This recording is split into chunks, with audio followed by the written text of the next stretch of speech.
everyone, I am Neha and welcome back to my channel. I am here with a new topic, so let's begin. आज का हमारा topic है Atkinson and शिफरिन stage model.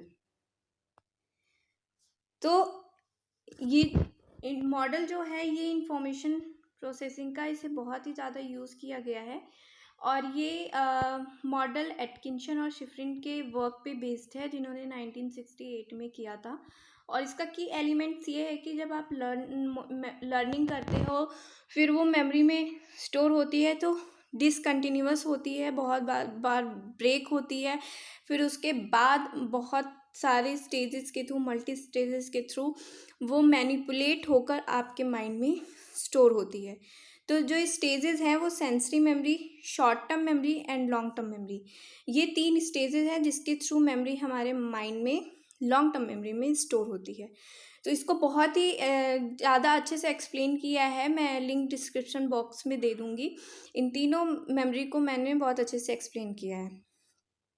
तो ये जो diagram है ये डायग्राम एटकिंसन और शिफरिन के थ्रू ही दिया गया था। तो उन्होंने बोला था कि एक्सटर्नल स्टिमुलस के थ्रू मीन्स अपने एनवायरनमेंट के थ्रू मेमोरी जब हमारे सेंसेस से जुड़ती है तो हमारे सेंसरी मेमोरी में आती हैं। और विजुअल मेमोरी जो होती है वो 1.5 सेकेंड के लिए होती है और ऑडिटरी जो मेमोरी होती है, इंफॉर्मेशन होती है, वो 4 to 5 सेकेंड के लिए होती है।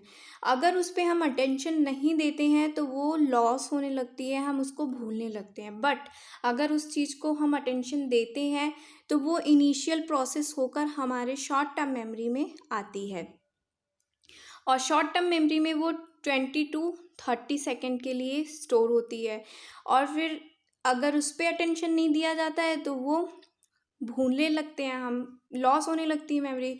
बट अगर हम उसका रिपीटिशन करेंगे, रिवाइज करेंगे उस मेमोरी को, तो वो हमारे मेमोरी में स्टोर होने लगती है और यहाँ से फिर वो हमारे लॉन्ग टर्म मेमोरी में स्टोर हो जाती है थ्रू एनकोडिंग एंड कंसोलिडेट होकर। फिर उसके बाद अगर हम उस इंफॉर्मेशन को लर्न करते हैं तो वो रिट्राइवल प्रोसेस के थ्रू हमारे माइंड हमें याद आती हैं जो हमारे लॉन्ग टर्म मेमोरी में स्टोर होती हैं। तो ये जो हमारी लॉन्ग टर्म मेमोरी में स्टोर होती हैं उसका ऑर्गेनाइजेशन कैसे होता है, लॉन्ग टर्म मेमोरी में स्टोर होने के बाद क्या फंक्शंस होते हैं। तो कुछ फंक्शंस या ऑपरेशनल फंक्शंस दिए हुए हैं। स्पेशलाइज्ड मतलब कि अलग अलग कैटेगरी में डिवाइडेड हो जाती हैं हमारी मेमोरीज, हमारी इंफॉर्मेशन। तो ब्रूनर ने एक थ्योरी दी थी based upon the idea of categorisation.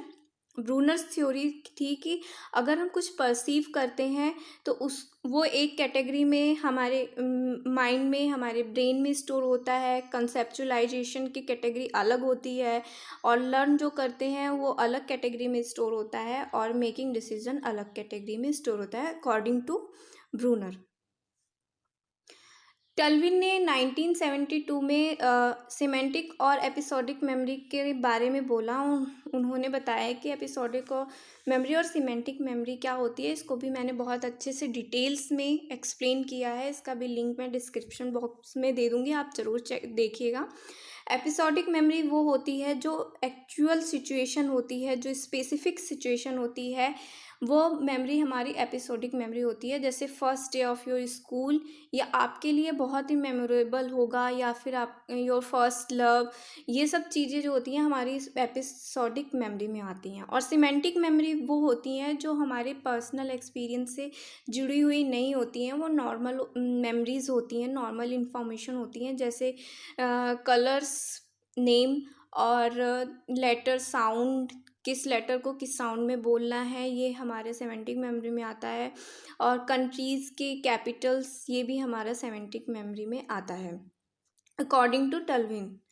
तो अदर रिसर्चर ने भी इस फंक्शन को आइडेंटिफाई किया था थ्रू अपनी रिसर्च के थ्रू, और उसमें उन्होंने डिक्लेरेटिव प्रोसीजरल मेमोरी का भी किया था, वर्क किया था, और इमेजरी मेमोरी का भी किया था। तो डिक्लेरेटिव मेमोरी वो होती है जो हमारे कॉन्शियस माइंड में जुड़ी होती है। जैसे कि अगर हमने पहले कुछ चीज़ें सीखी हुई हैं तो हमें उस चीज़ के बारे में, उस इंफॉर्मेशन को याद करना नहीं होता है, वो ऑटोमेटिक हम करने लगते हैं। जैसे आपको कंप्यूटर पे बैठते हैं आप, अगर आपको टाइपिंग आती है तो आपको उसके बारे में सोचना नहीं पड़ता है, आपको रिकॉल नहीं करना पड़ता है, आप उस काम को ऑटोमेटिक करने लगते हो। एक और एग्जांपल है, जैसे आप कार चलाते हो, आप कार अगर आपको चलाने आती है तो वो आपके कॉन्शियस माइंड में होता है, वो किस तरीके से चलाना है, कैसे स्टार्ट करना है, किस पॉइंट पे आपको टर्न करना है और किस पॉइंट पे आपको रुकना है, ये सारी चीज़ें आपके माइंड में होती हैं, जो डिक्लेरेटिव मेमोरी कहलाती है। प्रोसीजरल मेमोरी वो होती है जो आपके लर्निंग स्किल्स पे बेस्ड होती है।